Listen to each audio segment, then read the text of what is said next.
On Main Street in Dublin, inside the White House with the rug draped out front, you'll find a wealth of knowledge and history. Most of the reds that you see in Oriental rugs that are naturally dyed come from a plant called the madder plant. All woven into the personal story of Peter Pap, the man behind Peter Pap Oriental Rugs. The term Oriental rugs is a bit of a misnomer because a lot of people think it's politically incorrect, but it has nothing to do with Asia. It's the Orient, and the Orient was considered Constantinople and Egypt and Turkey and Persia. And so that's where the term Oriental rugs came from. Just step inside his New Hampshire gallery and behold.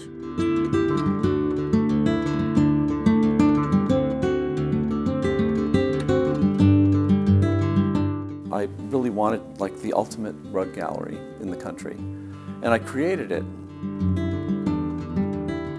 Clients come here to browse and soak up the expertise. And the reason that village and nomadic rugs are geometric is because the coarseness of the weave prevents the weavers from doing something that's very curvilinear. Or they dial into Dublin from around the world. But it is a beautiful piece. It's got lovely colors, green, gold, in original condition. Peter Pap is a renowned antique rug expert and dealer. He built his reputation from the floor up. I was a high school dropout, and everything was sort of happening all at once. I was married, I had a child on the way, and I needed a job. He saw 2 openings posted. A meat packer in South Boston, and the other was being a stockboy in an Oriental rug store just across the expressway on Canal Street, near where the Bruins played at Boston Garden. And I was a vegetarian, so it ruled out the meat packing right away. Turns out Peter was drawn to antique rugs. My mother dragged us to museums when we were kids, and she was very opinionated about art, and I think some of that degree of being opinionated rubbed off on me. He started his stockroom job at $1.85 an hour, also earning a valuable education. Soon he was finding rugs at antique shops and flea markets, selling them to rug dealers in search of treasures. Collectors started to find me. And from that point on, I got invited to do antique shows. And so I built more of a retail clientele to where I had my first store in Keene in the 80s. In the early 90s, he moved into his Dublin gallery, also opening a shop in San Francisco, pictured here with his wife Terry. The majority of my customers have never set foot in the gallery. They're all over the world.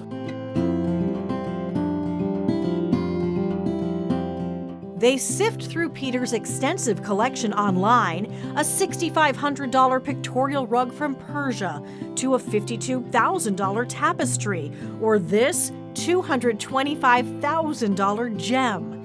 He's been summoned to the State Department to educate the docents about the rugs there.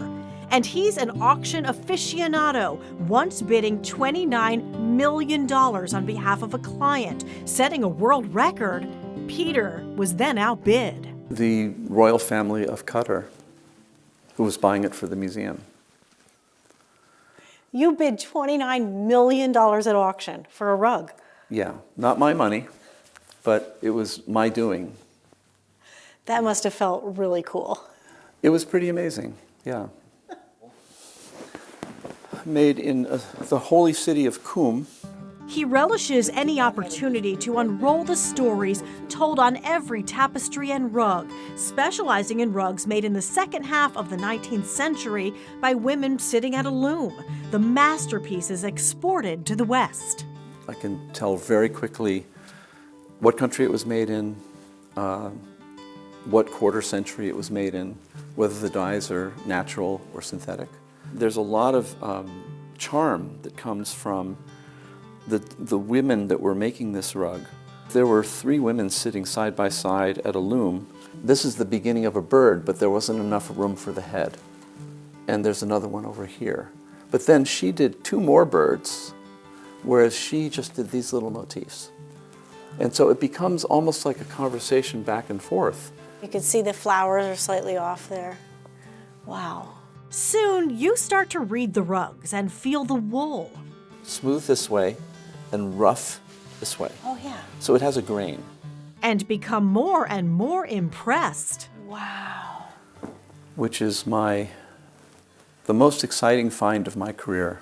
A tapestry woven in Norway in 1903 by Frida Hansen, featuring maidens sailing on swans. It was exhibited in the U.S., then vanished for 90 years until Peter found it in a private collection in New England. This piece came out of a Rubbermaid bin, and I immediately saw how important it was. It's worth well over $1 million. Most of Peter Pap's rugs cost a fraction of that. He encourages people to poke around. And you're okay with us walking all over these rugs? Absolutely. And consider a foundation of art under your feet, like he did with his own family. There's something about visual stimulation for a child, and I have pictures of my kids lying on these beautiful rugs. I take it for granted that I'm surrounded by this degree of beauty day in and day out. I've touched and handled some of the greatest rugs in the world, and the reason I keep doing it is because I enjoy the hunt. I love acquiring rugs. I still buy rugs that I've never seen before. They come in search of Peter Pap. And beautiful rugs. And beautiful rugs. Yeah.